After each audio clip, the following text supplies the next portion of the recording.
Welcome to the Momnificent podcast. This is the place where we help parents live a happy, healthy life with their kids. We're going to show you how to connect with your child and help them even in their most difficult moments as we hear from experts in the field. I'm your host, Dr. Karin Jakubowski, an international speaker, public school principal, and former struggling student. The Momnificent podcast equips parents with science-based strategies to help you live a happy, healthy life with your kids. Welcome. Today, my guest is from Sweden and lives with her husband and two daughters all the way in Australia. After having her two daughters, Tess Bell wanted to help build self-confidence in her children, and yet she was crumbling inside, struggling with it herself. Others saw her as intelligent, funny, and beautiful, and yet Tess struggled to believe this for herself. Can anyone else identify as being a people pleaser and perfectionist? Well, let's take a few minutes and hear her story that I know will encourage and inspire you personally and in helping you raise your kids. So Tess, welcome to Momnificent. Hello, everyone. I'm so excited to be here. And honestly, you are just beautiful. You really are. Even like a little pre-chat, I'm just like, oh my God, I love you so much already. I know. And I just met you too. And like I said on the pre-call, I just feel like every guest I have on my podcast is like a kindred spirit to me. So thank you for your time today. Tess, this is a really fun question. I love asking this. What's one thing you've done recently that maybe you haven't done for a while that just brings you joy? Well, definitely. No, I was thinking, and do you know what I did just the other day? I did a front flip off a jetty, and I was like, oh, used to do a lot of gymnastics when I was little, and all the kids were playing. We were on the beach, it's school holidays, and I literally sat there with all the mums, and I was like, no, I need to have some more fun. And I've been thinking and I've been reflecting a lot on it. And I was like, stop it. I'm just going to go right out there. And I was like, and I literally was like, oh my God. I landed on my back, mind you. So it wasn't like a sophisticated front flip. But I was like, afterwards, I was thrilled. And I was like, that is it. Maybe, yeah. So what brings me joy, I think perhaps is a little bit different to others, but thrill seeking. I used to be a full-on thrill junkie when I was little, and I was just like, honestly, yes, let's do it. Did you jump out of a plane as one of your thrill junkies? I have, yes, I have. I've done bungee jumping. You've done what? Yes, and bungee jumping and Bungee jumping. Yes. I have not done that. Well, I have the difficult thing where when I am on like the drop roller coasters, I actually cannot stand that feeling of my heart is like way out here above my head, and I'm like, yeah, anyway, so, but. Fun brings me joy, but I'm feeling like, honestly, I need to put myself out there and do more fun and don't always take the safe way out. So, yes, maybe a bit odd, but that's me. We work hard enough that we have to stop and enjoy those moments. And you're right. Sometimes I have to plan for the fun because I get into like work. So Tess, I love your mission, which is to empower children today so they can form the tools needed to build a kinder tomorrow. And through the power of kindness, resilience, and self-worth, you said it's something that after you had your kids, what were you struggling with personally inside you that no one saw on the outside?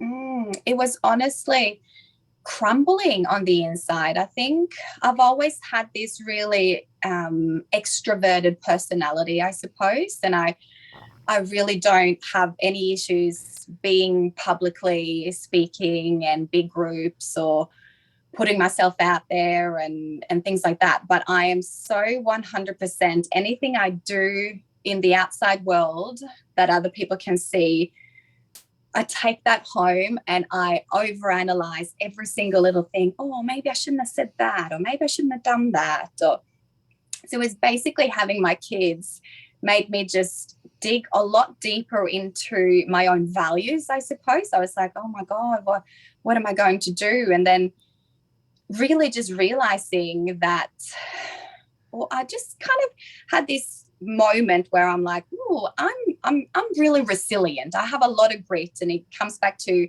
a bit of rough upbringing and all of that. But I really do, and don't give up often.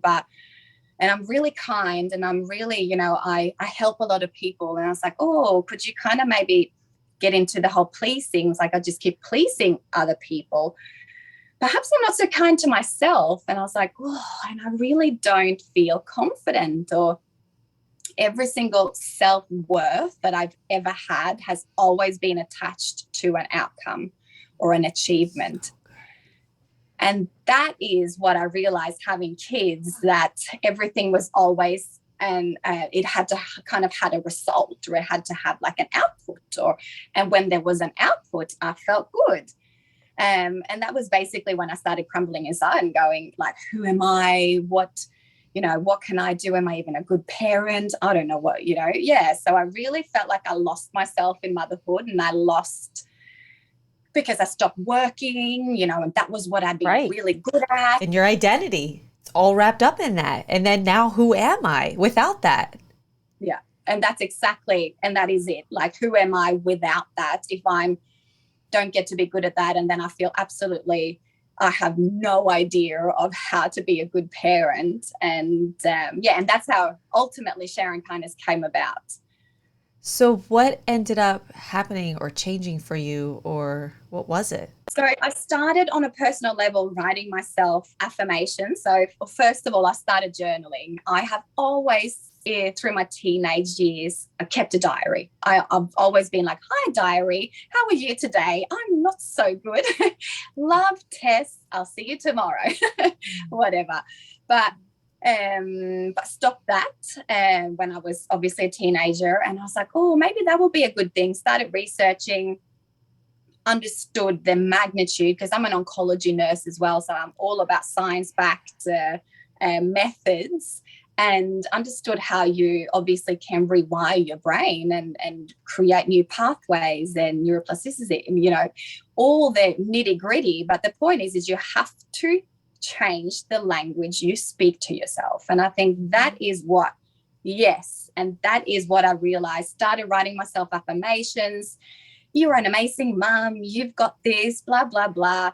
And through that, I was, maybe I should do this for my kids. And this is a long time ago. This is when affirmations weren't really a thing. So I started writing affirmations to my kids, and they, could hardly kind of talk, then let alone read, but they would just repeat after me.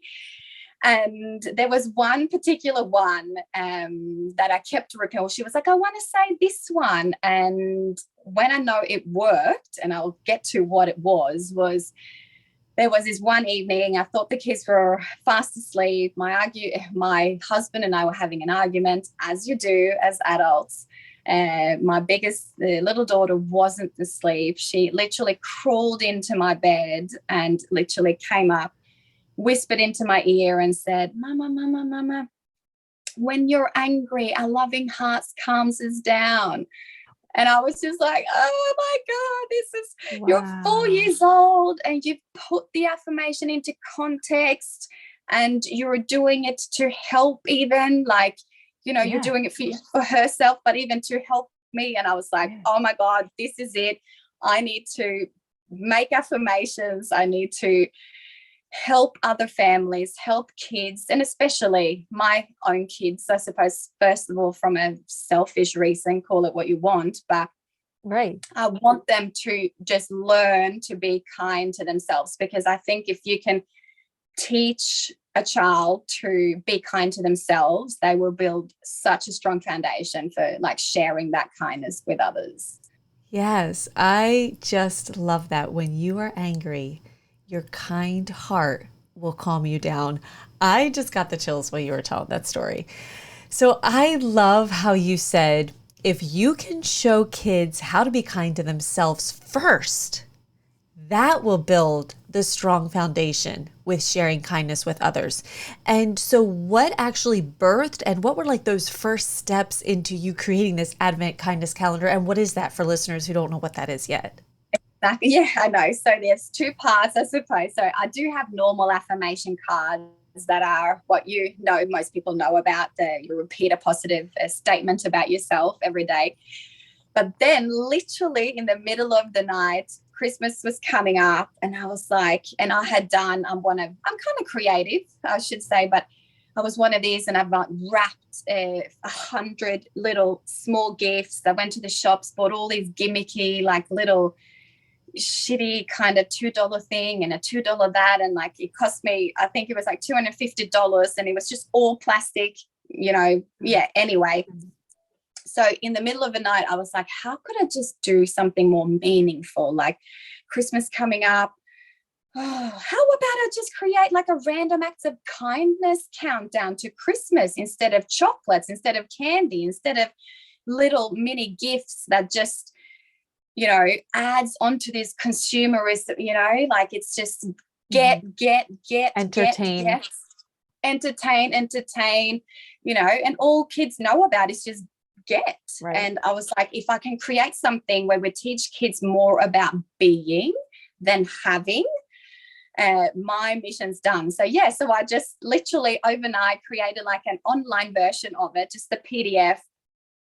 I had 5,000 people downloaded it in 5 days, and I was like, holy God. Yes, I know.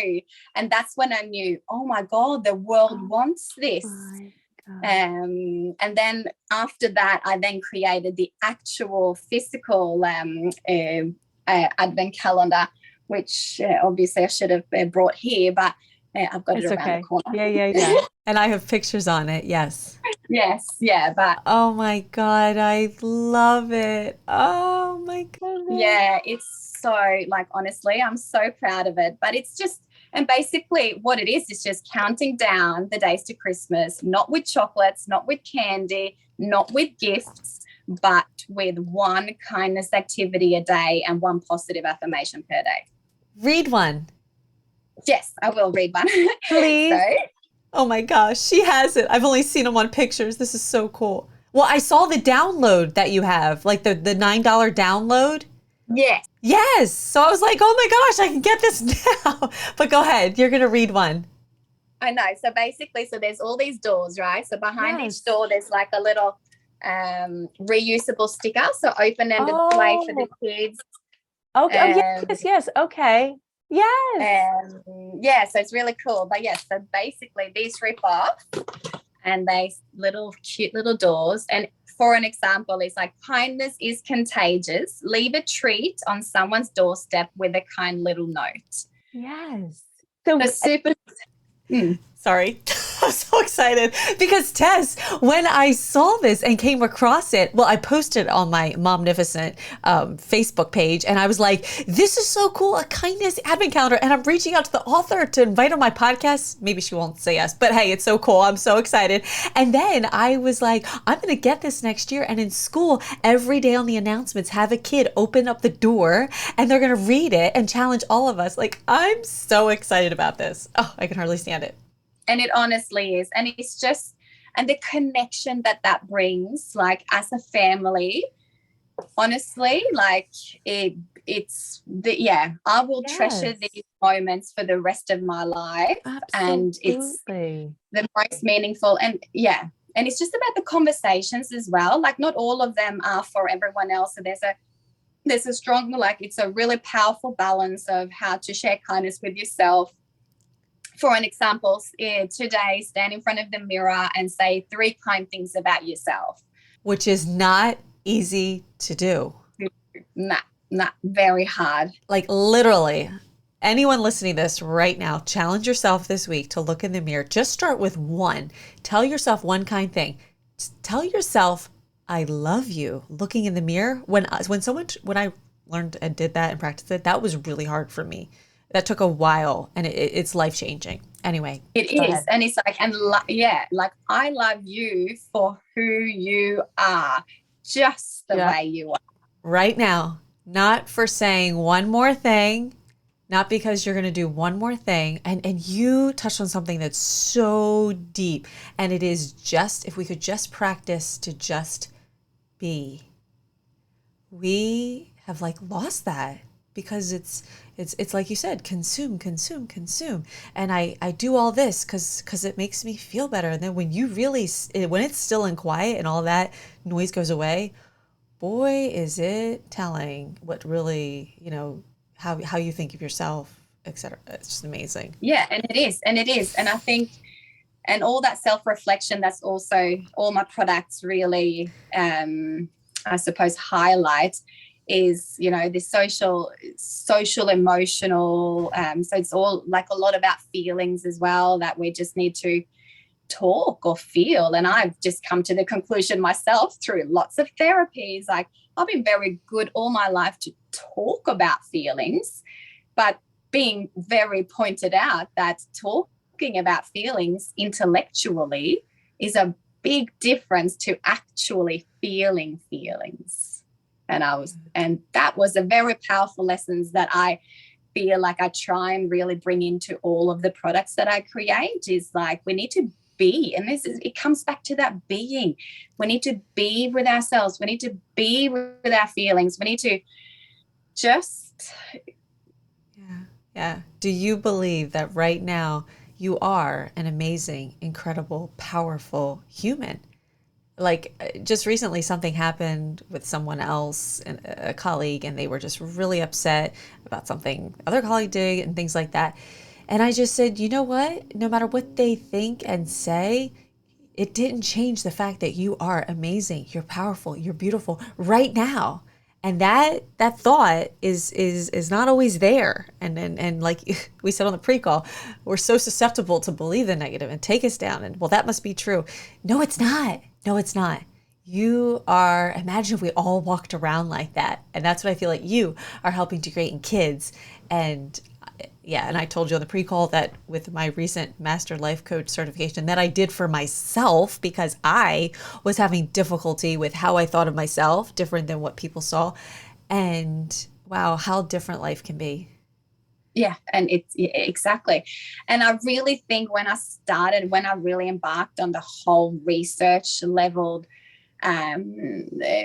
approach, I suppose, is like, I was definitely in doubt. Like I was like 5 years ago, I was one of those like fluffy duffy, like as in what really, I should stand there and, that's just awkward. And that's just like that, almost like that little wall around me trying to be tough, I suppose. But like you said, and like there's so much research nowadays as well, which there wasn't really 5 years ago. I really had to search high and low for it, but it's scientifically proven now that, and especially gratitude practice, like the more you can count your blessings and the more thankful you can be for the things that we already have in our lives, but also for the things that we are in our lives, it's the biggest and the best is resilience, the resilience practice that you could possibly do. I love that. And I'm going to ask you to share with us your secret recipe to a happy and healthy life. The secret recipe to a happy and fulfilled life, I suppose, I would take it back to the golden rule of treating others the way you want to be treated yourself. And then do a full 360 circle on the golden rule and bring it back to also treat yourself the way you want to treat others. And I think that's like, make it a full circle, because it's, for some people, it comes easier to just be kinder to others, but do the 360, be kind to yourself. And ultimately kind of starts within. If you can learn to be kind to yourself, you will naturally, once again, build such a strong foundation for sharing that with others. Well, and it reminds me of how when people are not so nice, I remind, whether it's kids or adults, that hurt people hurt people. Mm. And on the flip side, kind people are kind to others. And you're right. It's how you treat yourself is how you treat others, which can be very scary and a wake-up call if you put that mirror in front of you. And so you have a 8-week kindness challenge, right? Can you tell us about that? Yes. So basically very simple. It's like do one kind thing. I mean, you can pick and choose as you want, like whether in the ultimate world you would do one kind thing every day, but for 8 weeks that could perhaps prove to be a bit hard. So it's like I've got a little printable thing that you can download on my page. It's very simple. You pick one thing, there's little tick boxes. You pick one for an example. Write a little note telling someone why they're special to you, or and it's got different I suppose focuses. So each week has a different focus. One's about love, one's about gratitude, one's about resilience. So just brings back all the whole growth mindset and the aspects of just staying a little bit more, I suppose, aware and practicing that kindness muscle, because kindness isn't a personality that you're born with. Kindness is honestly a skill that you need to continue to train, just like a muscle. Like if we don't go to the gym, our muscles are ultimately going to be weak, and perhaps some people have got a tendency to build stronger muscles easier, absolutely, but kindness is a muscle, and we just need to make the active choice of training it, and that's as simple as that. And I think if everyone just can do that, and with an 8-week challenge, it's quite a simple way, and it just keeps that like niggling little reminder. It's like, oh, what's next week, and like let's focus on this week. And you can even just pick one thing and then just do that every day for the week, and just go, oh yes, that felt good. And maybe the first time it feels awkward, because it does for me. It's like say hi to a stranger and you're just like, hi, and they're just like, oh, who's this crazy woman? And what I normally do is just like, I'm just saying hi to everyone because I'm spreading kindness today. And they're like, oh, that's really lovely. And I was like, pay it forward. And I love that it just gives parents something handy to use, and they don't have to feel like they have to go searching for something or like, what should I do next? And everything you're saying is what we as parents want to teach our kids. So you've just packaged it so beautifully. And I want to take a moment and go back to your positive affirmations, because like 2 years ago, one of my paraprofessionals gave me a CD, 101 Positive Affirmations by Louise Hay. And Tess, it forever changed my life. I would listen to it all the way to school and all the way home, and it would lift me out of all the things that just brought me down that day and in my mind and just weighed on me. And then I found out the parent brought me a picture book that Louise Hay had written called I Think I Am. And every page, it flips a negative experience that kids relate to into a positive affirmation. And so I would read it in the classrooms as a read aloud at school. And a first grade class said, oh, Dr. J, you should read one of these on the announcements every morning. And literally almost for an entire year, we read out loud. I would say it, and we would say it together. And even a parent of a 5th grader, the mom was like, you have no idea how this has changed my daughter's life, because like us, she goes spiraling down in her mind it just takes her down. And this gave her a tool to teach and retrain her that, like I said earlier, like, actually you are beautiful. Like, even if nobody even noticed you today, it didn't change the fact that you are beautiful. So stop and think for yourself a minute. I am beautiful. And it was so powerful. And just reminded me of that when you were saying that. But it is. And yeah. And like I said before, the practice feels to some people perhaps a little bit hard and awkward at first, but I think you just got to get over that little hump start, or the little kind of awkwardness to begin with. But once you can have a default, and I suppose that's what I try and think about to my kids, is like, hard things are going to happen. They're going to get hurt. They are, whether it's friendships or it's, boyfriends or whatever it is. But life is hard. Life is hard. And like, that's resilience. And you have to experience hard things. But if you're at least, your default position in your brain is not like, I'm an idiot, I'm so dumb, I'm so ugly, why did I do that? Instead go, okay, I showed love. That's brave. I'm brave. Yes. Okay. I got hurt. Yes. But that was still brave. Yes. Okay. He did say something that hurt me. Yes. I'm beautiful. I'm beautiful. Instead of just being our own worst enemy, and then continuing what the person who tried to hurt or have hurt us to do, it just becomes like you said before, a spiraling little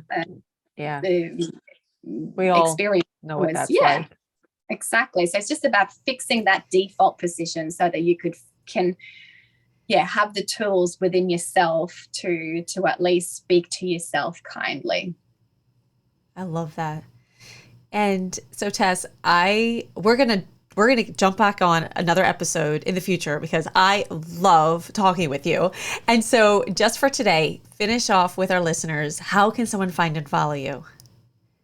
sharingkindness.com is my website, and on Instagram, just sharing_kindness_. And I love connecting with people, especially on Instagram. So find me there, connect with me. Even if you have any questions or are struggling with anything, just shoot me a DM and I'd be happy to connect. Oh, I love that.